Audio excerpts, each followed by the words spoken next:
As I sit here in southern Illinois, many are preparing to remember this part of the country as where the first Memorial Day began. But as a Black dance historian, I have been exploring the roots of Memorial Day because I have been exploring the way Black people celebrate, remember, and are erased.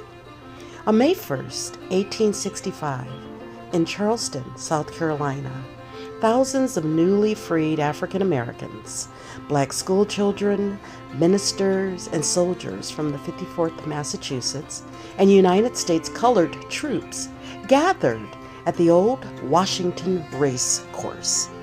They marched in double column around the graves of Union soldiers, sang spirituals, decorated the site with flowers, and consecrated the ground. They declared the war had been about emancipation and freedom. Historian David Blight, drawing on newspaper accounts from the Charleston Courier and the New York Tribune, has documented this gathering as one of the earliest and most meaningful Memorial Day commemorations in American history, and some authorities say it was the first. I know this not only from books. I visited South Carolina. I stood at some of these sites myself, places that are stalled in Memorial Day memory, places that should be household names but aren't.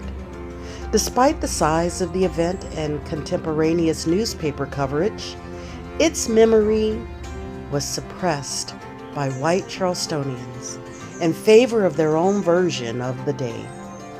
After Reconstruction ended and white Democrats retook control of South Carolina politics, the lost cause reshaped public memory and the race course origin vanished.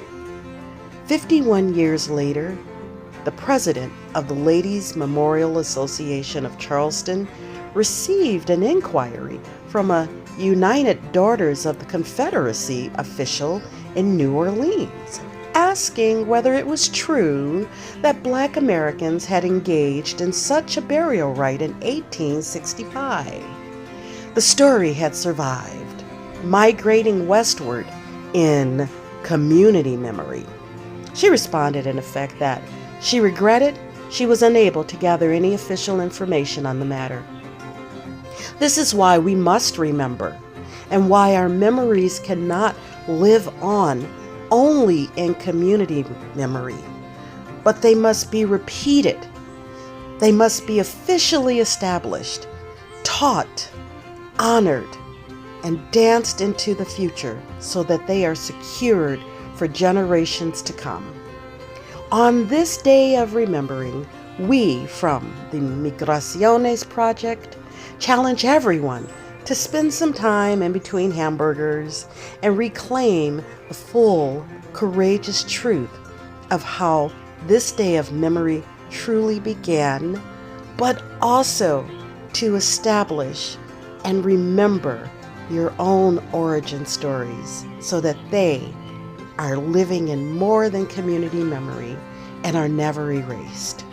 Thank you to the Field Foundation and Healing Illinois for allowing us to be supported by you in this project of memory, healing, and stories.